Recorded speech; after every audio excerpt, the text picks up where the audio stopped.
final တက်ထဲမှာဘာမှမလုတ်တက်ကြတဲ့ရုပ်တရက်ဆိုသလိုဘာမှမလုတ်တက်ကြတော့တဲ့လူ3ယောက်အကြောင်းဒီနေ့မှာပြောပြမယ်ဆိုတော့မင်္ဂလာပါဆိုတော့ web passion ရဲ့ကျွန်တော်တို့ Facebook page နဲ့ YouTube channel ကနေပြန်လည်ပြီးတော့ကြိုဆိုလိုက်ပါတယ်ဆိုတော့ပွဲစဉ်20 Premier League ရဲ့အဒီယာကွဲမှာရှင်ပြိုင်စားတဲ့ Man City နဲ့ Chelsea တို့ရဲ့ပွဲစဉ်ပြီးဆုံးသွားခဲ့ပါပြီဆိုတော့ပြီးဆုံးသွားတဲ့အချိန်မှာတော့ဒါလန်ဒန်ပြိုင်ဘက်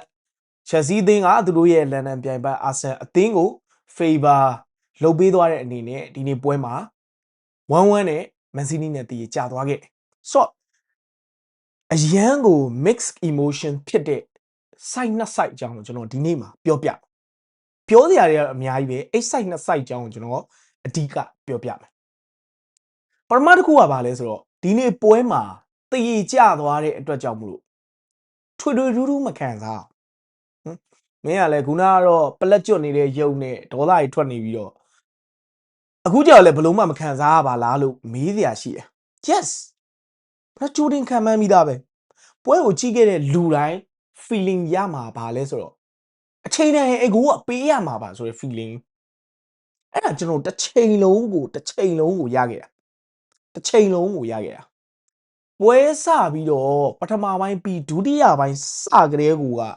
အဲ့ဒီ feeling က Man City ပရိသတ်တွေရဲ့ပွဲကြည့်နေတဲ့ Man City ပရိသတ်တွေရဲ့အားလုံးရဲ့ခေါင်းထဲမှာရှိတယ်။ဘာဖြစ်လို့လဲဆိုတော့ Chelsea ကအချိန်ကြီးဒီ game ထဲကိုပြန်လာဖို့အတွက်တောက်လျှောက်ကောင်တာတွေကနေ attempt ရှိတယ်။အဲ့တော့ဒီ feeling ကကျွန်တော်တို့စီမှာတောက်လျှောက်ကိုရှိနေတယ်။အဲ့တော့ကိုရသွားတဲ့အချိန်မှာမထူးဆန်းတကယ်ကိုမထူးဆန်းဒါတစ်ခုပေါ့ဒီ site တစ်ခုပေါ့အဲ့တော့ဒီနေ့မှာ Chelsea ကသူ့အားနည်းချက်နဲ့သူ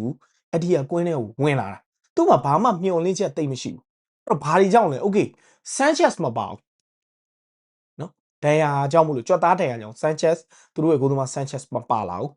ပြီးတော့နောက်တစ်ခုကကျွန်တော်တို့ဒီနောက်တန်းအောင် Fofana လည်းမပါလာဘူးဖျားနေလို့သိရတယ်နောက်တစ်ခုကသူတို့အတွက်အဓိကကွင်းလယ်မှာအားကိုးရတဲ့ဒေါင်းတော်မီကစားနိုင်တဲ့ Kaiser တို့ဒီနေ့ပွဲမှာပွဲပဲပြစ်ဒဏ်ကြောင့်မပါလာဘူး Chelsea က on field မှာလုံးဝသူ့အားနည်းချက်နဲ့သူကွင်းထဲကိုဝင်လာတာ Chelsea ကပြောမလို့အားနည်းချက်အပြည့်နဲ့ဝင်လာတယ်အဲ့ဒီကကွင်းထဲကို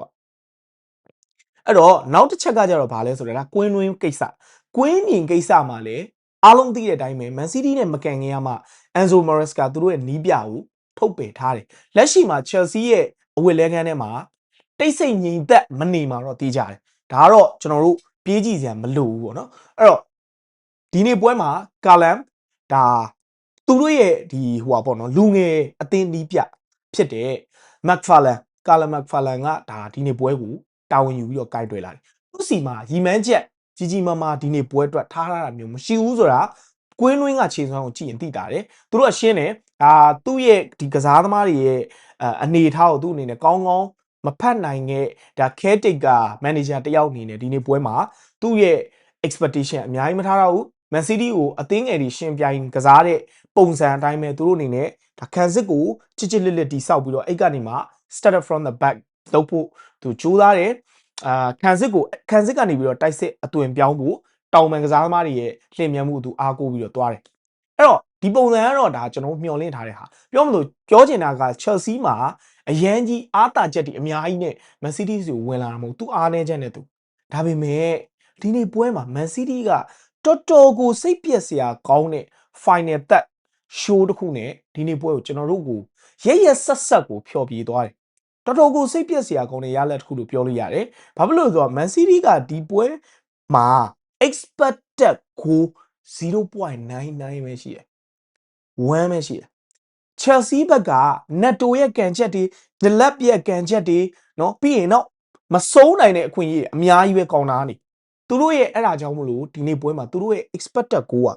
1.73 ရှိတယ် Man City ရဲ့အိမ်ဝဲမှာ Man City ဘလောက်တောင်စုပ်ပြတ်တက်နေကြလဲဆိုတာ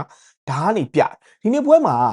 ဒါ Man City ကသူတို့ရဲ့ဒီ Spurs ကိုရာဒီအစမှာရှုံးခဲ့တဲ့ပွဲကလွဲရင်တောက်လျှောက် 100% နိုင်ခဲ့တဲ့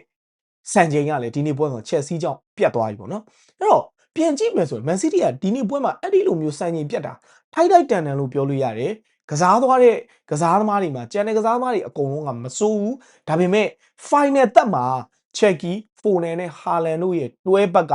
ဒီနေ့ပွဲမှာတော်တော်ကိုစိတ်ပြက်စရာကောင်းတယ်ကျွန်တော်ဘနာဒိုဆေးဘာကိုမပြောချင်ဘူးဘာလို့လဲဆိုတော့ဘနာဒိုဆေးဘာစီကကျွန်တော်တို့ရနိုင်တဲ့အမြင့်ဆုံးခြေစွမ်းတစ်လောက်ပဲ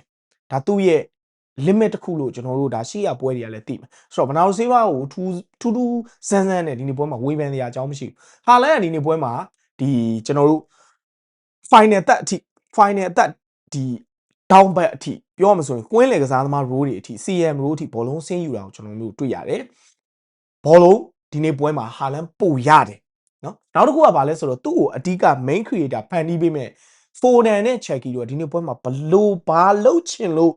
မှန်းကိုမသိဘူးဖိုဒန်နဲ့ချက်ကီကလုံးဝ2ယောက်ကပုံမှန်တိုင်းဆိုရင်နားလည်မှုတော်တော်ရှိတယ်ဒီနေ့ပွဲမှာ2ယောက်သားတော်တော်လေးကိုfrequency လွဲနေတယ်သူတို့ရဲ့ channel ကလုံးဝမှန်တာသိကြပဲဆိုတော့ဖိုဒန်နဲ့ချက်ကီကြားကနားလည်မှုကဒီနေ့ပွဲမှာ Man City အတွက် final တက်ထဲမှာတော်တော် wasteful ဖြစ်တယ်ဟာလန်တို့ကိုဘောလုံးတွေတိတမထွက်ခဲ့တယ်လို့သူတို့ချင်းမှာလည်းဒါနောက်ဆုံးဖိုဒန်ပြေးလာတဲ့အလုံးဆိုရင်ချက်ကီကိုမဖြစ်မနေထုတ်ပေးရမယ်အစားဖိုဒန်ကဟာလန်ကိုပဲပို့ပြီးတော့အာယုံစိုက်နေခဲ့တယ်ကြက်နေတဲ့ဟာလန်တွေကိုထိုးပေးလိုက်တယ်ဟာလန်ကိုယ်တိုင်တော့မှဒီနောက်တန်းကစားသမားကိုဆွဲခေါ်သွားပြီးတဲ့နောက်ပိုင်းမှာချက်ကီကိုပဲသူဘောလုံးပေးတော့မယ်လို့သူမှန်းလာတာဒါပေမဲ့သူ့ကိုဖိုဒန်ကမထင်မှန်မဲနဲ့ကောက်ပေးလိုက်တယ်ချက်ကီတယောက်တည်းညာချမ်းမှာလွတ်နေအဲ့တော့အဲ့လိုမျိုး moment တွေကကျွန်တော်တို့ဒီနေ့ပွဲမှာတောက်လျှောက်ကိုတွေ့ခဲ့ရတာဖြစ်တယ်တောက်လျှောက်ကိုကစားတဲ့အချိန်မှာအဲ့လိုမျိုး final တက်တဲ့ကမပြတ်သားမှုနော်ဟိုအခွင့်အရေးမဖန်တီးနိုင်မှုကံမယ်ဆိုလဲကံမယ်ဒါမျိုးတွေကိုမလုပ်နိုင်ဘူးအဲ့တော့ကျွန်တော်ပြောရမှာဗာလဲဆိုတော့ချက်လိုဘာနဲ့ဘာဒီယာရှီကဒီနေ့ပွဲမှာထုံးစံတိုင်းပဲဒါ Chelsea ပြည်သက်တွေလည်းသိရယ်ဒီနှစ်ယောက်ရဲ့ခံစစ်အတွဲကအသင်းငယ်တသင်းရဲ့ခံစစ်ကစားသမားတွေအစင်အနှန်းအောင်မရှိဘူးဆိုတော့သူတို့ကိုယ်တိုင်လက်ခံထားပြီးသားဒါပေမဲ့ Man City ကအဲ့ဒီ final တက်မှာတင်တိုင်ပတ်နေတယ်ထို့သဖြင့် Man City ရဲ့ final တက်ကိုဘောလုံးရောက်တဲ့ဟာကဒီနေ့ပွဲမှာကျွန်တော်ဘာကိုသုံးသပ်ချင်လဲဆိုတော့ကိုက်စီဒိုမပါတဲ့အဖက်တွေက Chelsea ကခံစားခဲ့ရတာပဲကိုက်စီဒိုမပါတဲ့ဒီ Chelsea ရဲ့ကွင်းလယ်က Man City ရဲ့ကွင်းလယ်ကိုတော်တော်လေးရှင်ဖို့ခက်ခဲ့တယ်အထူးသဖြင့် Rodri ပြန်ပါလာပြီးတော့ကွင်းလယ်ကနေကောင်းမောင်းနေတဲ့ Man City ရဲ့ကွင်းလယ်အားကောင်း Chelsea ကိုဒီနေ့ပွဲမှာတာတယ်အဲ့တော့ Rodri အကြောင်းကိုတက်လက်စတယ်နဲ့ပြောရမယ်ဆို Rodri ကဒီနေ့ပွဲမှာ Man City ရဲ့ကျွန်တော်အတွက် man of the match ပဲဘာကြောင့်လဲဘာဖြစ်လို့လဲဆိုရင်သူ့အနေနဲ့ဒီနေ့ပွဲမှာ defensive action တွေမဟုတ်ဘူးထုံးစံအတိုင်းပို့ပြီးတော့အသင်းနဲ့ဒါအသားကျလာတဲ့ rhythm မိလာနဲ့အမျှဒီနေ့ပွဲမှာ chances creation တွေလုပ်ခဲ့တယ်ဒီနေ့ပွဲမှာသူ့ရဲ့ chances creation တွေလုပ်ခဲ့တဲ့အခြေအနေကတော်တော်လေးကိုအားရဖို့ကောင်းတယ် final တက်ကိုပေးပို့မှုတွေပြီးတော့နောက်တစ်ခုကသူ့ရဲ့ဘောလုံးပေးပို့မှုတွေအကုန်လုံးကတိုက်စစ်စုံမှာ effective ဖြစ်တဲ့ပေးပို့မှုတွေဖြစ်ခဲ့တယ်အဲ့တော့အခွင့်အရေးဖြစ်သွားတာတွေကြီးပဲတော်တော်များတယ်ရိုဒရီရဲ့ဒီနေ့ခြေစွမ်းက Man City အတွက်ဒီထက်ပိုပြီးတော့ထိုက်တန်ခဲ့တဲ့နေဆိုတာအတိအကျပဲပေါ့နော်ဒါကလွှဲရင်ကျန်တဲ့အကက်နေမှာကျွန်တော်သိပြောစရာမရှိဘူးရိုဒရီကနေရှေ့ကိုရောက်သွားပြီဆိုတော့ဘာတွေလုံးချင်မှန်းမသိဘူးပိုရန်တိုင်ပတ်တယ်ဒါချက်ကီတိုင်ပတ်တယ်Rangers ရသွားတဲ့ကိုကလည်းတော်တော်ကိုသူ့ရဲ့ဒီကန်ချက်ကတော်တော်ကိုကောင်းလို့ရသွားခဲ့တာလို့ပြောလို့ရတယ်ဒါ Rangers ကနောက်ပိုင်းပွဲတွေမှာဂိုးတွေလည်းရလာပြီပေါ့နော် Rangers ကဒီနေ့ပွဲမှာဒါman of the match ဒါပေးခံရတယ်ပေါ့နော် Sky Sport ရွေးတဲ့ man of the match ကိုသူရတယ်ဒါထက်တဲ့နာမည်လို့ပြောလို့ရတယ်သူကောင်းလို့ရတယ်ကျန်တဲ့နေရာတွေမှာထိရောက်တဲ့ဂိုးပေါက်ချင်းချောက်မှုမျိုးတောင်မှကျွန်တော်တို့မရှိခဲ့တာမျိုးอ่ะ Man City အတွက်ကရုံးကန်နေရတဲ့ Chelsea နဲ့တွေ့တဲ့အချိန်မှာတော်တော်ကိုစိတ်ပြက်စရာကောင်းတယ်လို့ပြောလို့ရတယ်အထူးသဖြင့်ဒါ Arsenal ကိုဖိအားပေးမဲ့ title race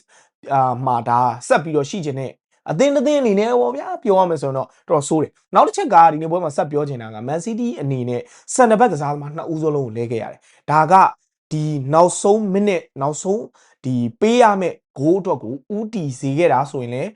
မမှားဘူးပေါ့လေဗာဒီယောကလည်းဒီ6ထောက်ထောက်နဲ့ဒါသူ့အနေနဲ့ထွက်သွားခဲ့ရတယ်ပုံစံကြီးကတော့ခြေခောက်သွားတဲ့ပုံပဲတေးကြတယ်ဒါသူ့အနေနဲ့နားယူရမယ့်ပုံပဲ DS ကလည်းအဲ့လိုပဲပွဲပြီးကန်ဒီမှာအကီနဲ့လူစားလဲပြီးတော့ထွက်ခဲ့ရတယ်စန်နဘက်2ယောက်စလုံးထွက်သွားတဲ့ Man City ကပြိုဆင်းသွားမယ်ဆိုတဲ့ဟာဒါတွေးစရာကိုမရှိဘူးပေါ့နော်အဲ့နောက်ဆုံးမှလည်းတကယ်ထင်တဲ့အတိုင်းပဲဒါပေးလိုက်တဲ့ကူကဒါအန်ဆို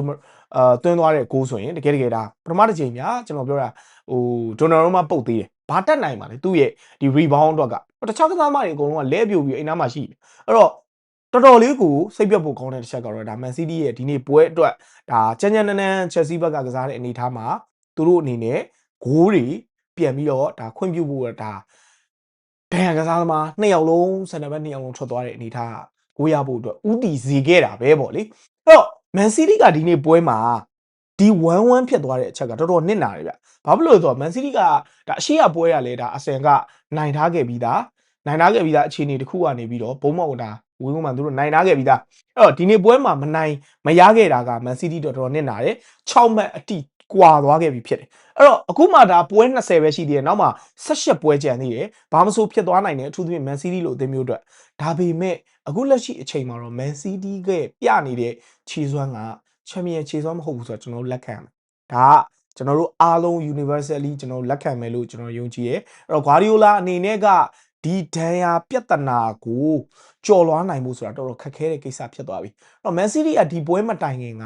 နောက်ဆုံးကစားခဲ့တဲ့ပြိုင်ပွဲဆုံး9ပွဲမှာ4ပွဲကလင်းရှိရခဲ့တယ်အဲ့ဒီမှာကစားခဲ့တဲ့ပွဲတော်တော်များများကတွဲဘက်က Vardio Diaz Nunes တဲ့ဒါ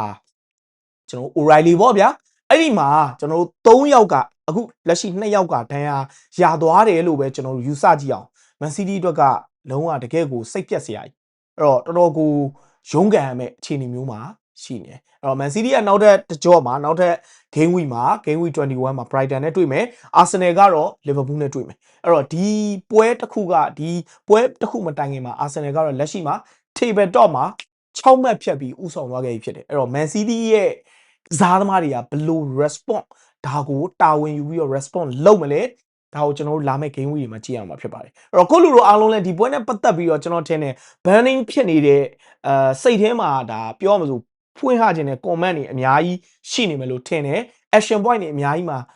ကိုလူတို့လည်းအများကြီးပြောသေးရရှိနေမယ်လို့ထင်တယ်ကျွန်တော် comment ထဲမှာတစ်ချက်လောက်ဆွေးနွေးကြည့်အောင်ပါဆိုတော့ Man City ကတော့ကျွန်တော်အချုပ်ပြောမယ်ထိုက်တန်မဲ့ဒီနေ့ပွဲမှာအမှတ်ပေါက်ကြခဲ့ရလို့ကျွန်တော်တို့ပြောချင်ပါတယ်ဆိုတော့နောက်ပွဲတွေပြန်လာဖို့အတွက်တော့ကိုယ့်အသင်းကိုယုံကြည်ထားကြတာပေါ့ဗျာနော်ဆိုတော့ Come on City